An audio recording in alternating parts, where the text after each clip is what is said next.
दोस्तों, अगर कोई व्यक्ति बार बार बैंक में कैश जमा कर रहा है, निकाल रहा है, तो इसकी वजह से उसे इनकम टैक्स डिपार्टमेंट से नोटिस आ सकता है। तो इसका ही केस हम इस वीडियो में डिस्कस करेंगे। दोस्तों, जहां पे कि टैक्स पेयर की मनी को अनएक्सप्लेन्ड माना गया और उसके ऊपर टैक्स लगाया गया, लेकिन इसमें टैक्स पेयर का बचाव हो गया है। दोस्तों, उसे भी डिस्कस करेंगे कि टैक्स पेयर कैसे बचा टैक्स से।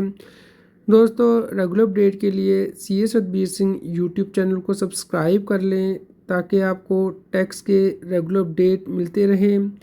दोस्तों, अगर आप किसी इनकम को या एक्सपेंसेस को एक्सप्लेन नहीं कर पाते हैं इनकम टैक्स एक्ट के अंतर्गत, तो उसे अनएक्सप्लेन्ड मनी मान लिया जाता है, अनडिस्क्लोज इनकम मान लिया जाता है, जिसके ऊपर के हाई रेट से टैक्स लगाया जाता है, almost 84% with interest and penalty.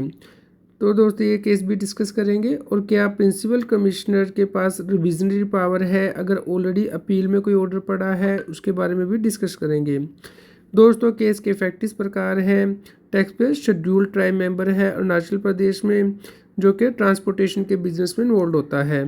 दोस्तों, अपनी इनकम टैक्स रिटर्न में ये इनकम दिखाता है, लेकिन एग्जम्प्ट इनकम दिखाता है क्योंकि इसके लिए इनकम टैक्स में छूट दी गई है।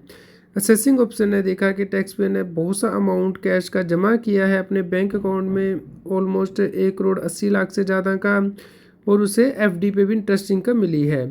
तो उसकी स्क्रूटनी की गई इनकम टैक्स डिपार्टमेंट के द्वारा, और यहाँ पे देखा गया कि मल्टीपल टाइम टैक्स पेयर ने कैश जमा किया है अपने बैंक अकाउंट में, डिफरेंट बैंक अकाउंट में। इसके अलावा उसे FD पे इंटरेस्ट इनकम भी मिली है। तो असेसिंग ऑफिसर ने इसे अनएक्सप्लेन्ड मनी मान लिया क्योंकि टैक्स पेयर इसे एक्सप्लेन नहीं कर पाया, ऐसा इनकम टैक्स ऑफिसर का कहना था।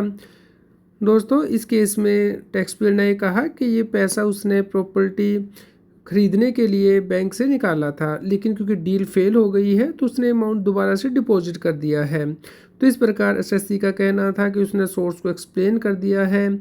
पहले उसने पैसा बैंक में से निकाला, फिर उसने दोबारा जमा कर दिया। तो इस प्रकार इसने बैंक स्टेटमेंट भी लगाई ये ट्रांजैक्शन एक्सप्लेन करने के लिए।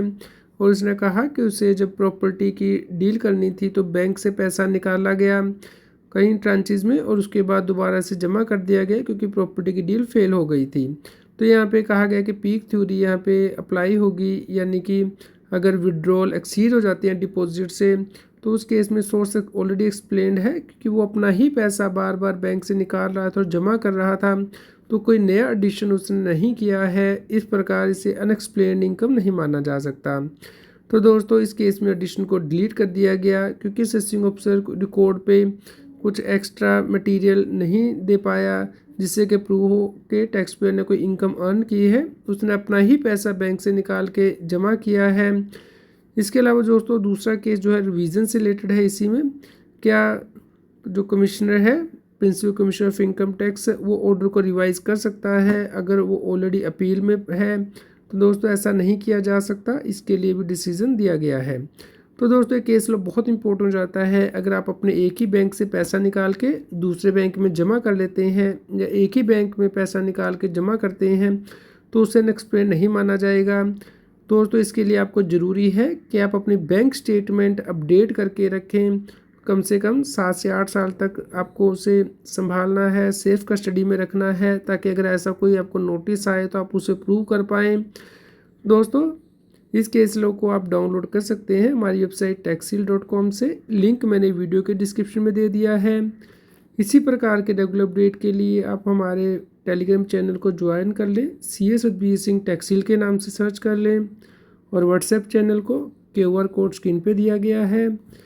कृपया लाइक करें और शेयर करें ताकि सभी लोगों तक की जानकारी पहुँच पाए और वो इनकम टैक्स की कंप्लायंस कर पाएँ।